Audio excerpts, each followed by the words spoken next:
searching for this unaccounted employee. How has that search developed since we first talked to you earlier? So last night, operations ended about 4 o'clock.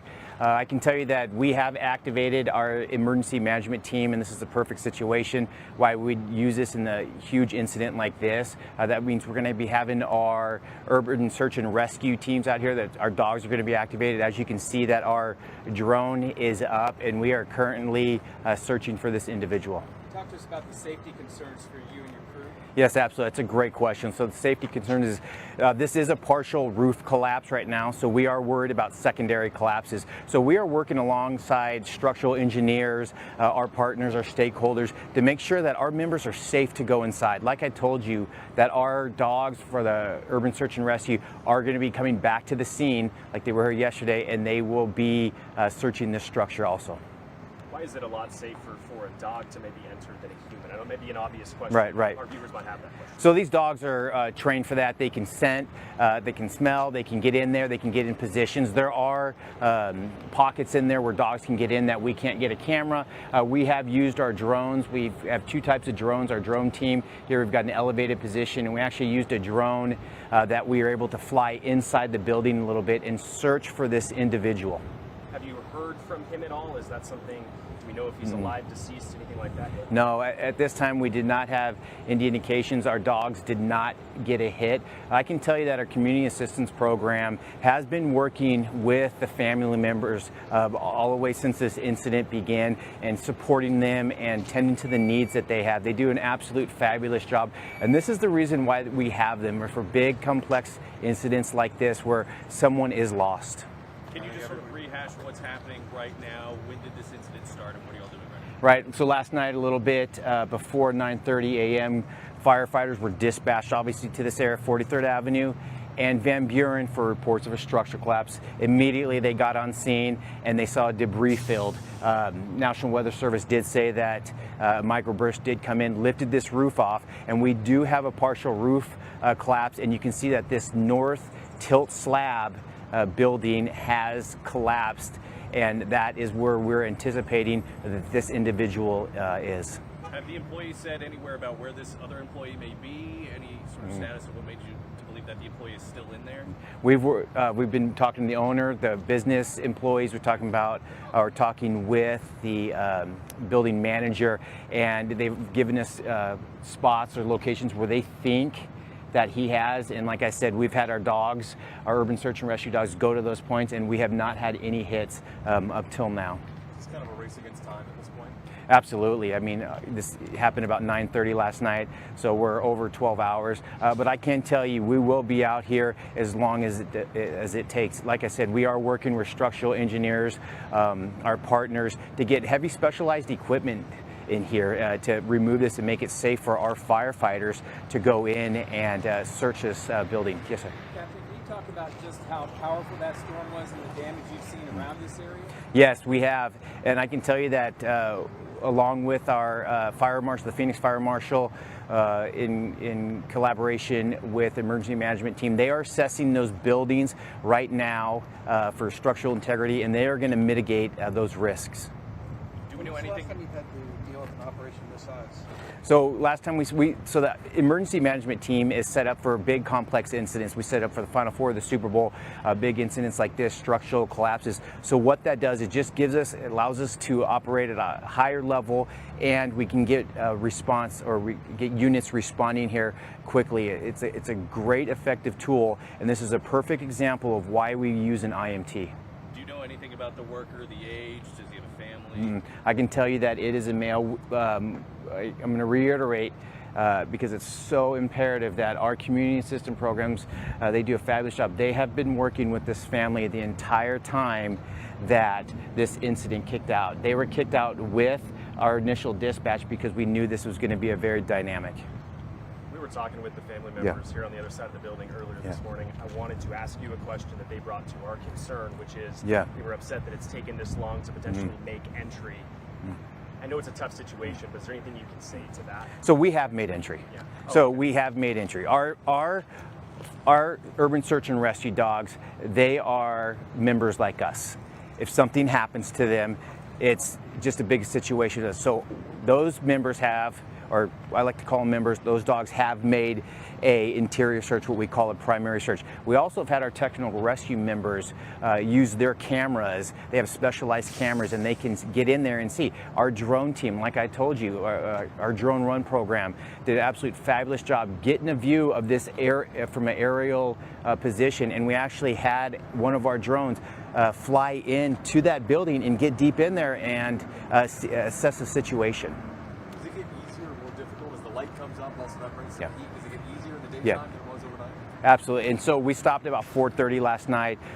We reactivated this incident to get more daylight. It is going to help us. Obviously, we're using spotlights from our units. Our drones had spotlights, but it is limited at night. Right now, we're going to get a better view and just kind of get in there and we can see farther. Do you consider this a rescue or recovery at this point? Oh, it's a rescue. Absolutely, it's a rescue operation. We are in a response and rescue. And the complexity of an incident like this, it does require a larger response. So we are going to be working with our stakeholders, our other partners, and getting that specialized equipment in there so we can stabilize this incident and get in there and find this individual. All right, so you're going to go as long as it takes, but is there a time that you would call set as a deadline tonight that you have Nope. to stop? No, absolutely. I can tell you right now that we will take as long as it takes. We are going to be working with the structural engineers, stabilizing this in. We are going to get in there. I can tell you that. Thank you so much. Yeah. Good. Hey Todd, I got a request. Are you Yeah. down to do a live interview at 12:30? Let's do it, brother. Okay. I'm just going to let you, because I trust you. Good job. All right, drop it and drop it. And Hey, that's a great question you asked about why is it taking so long to make entry? Because it just, nothing against you guys, but it just spotlighted our urban search and rescue team. Totally. And I didn't mean to insinuate you guys haven't. They were more telling us human entry, lack of that. And we have made human injury. Oh, I'm so sorry.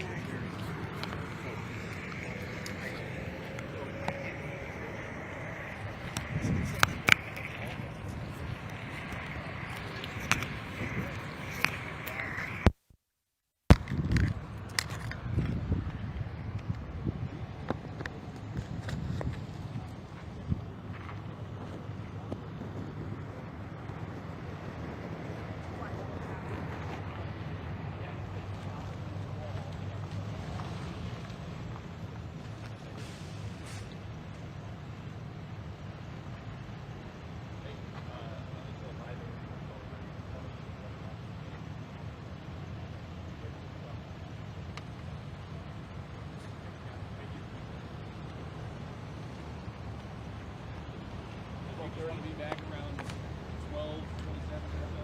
Perfect, thanks.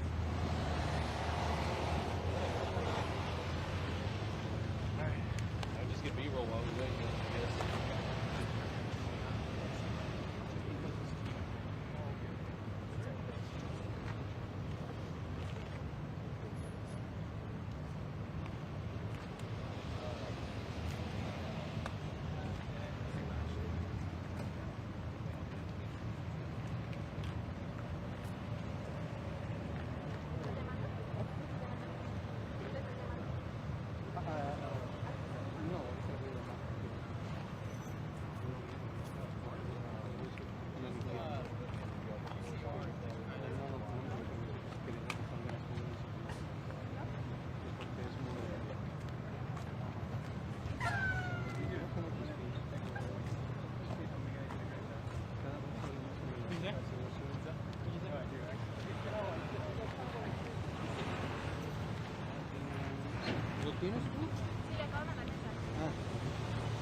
I thought we lived in the desert.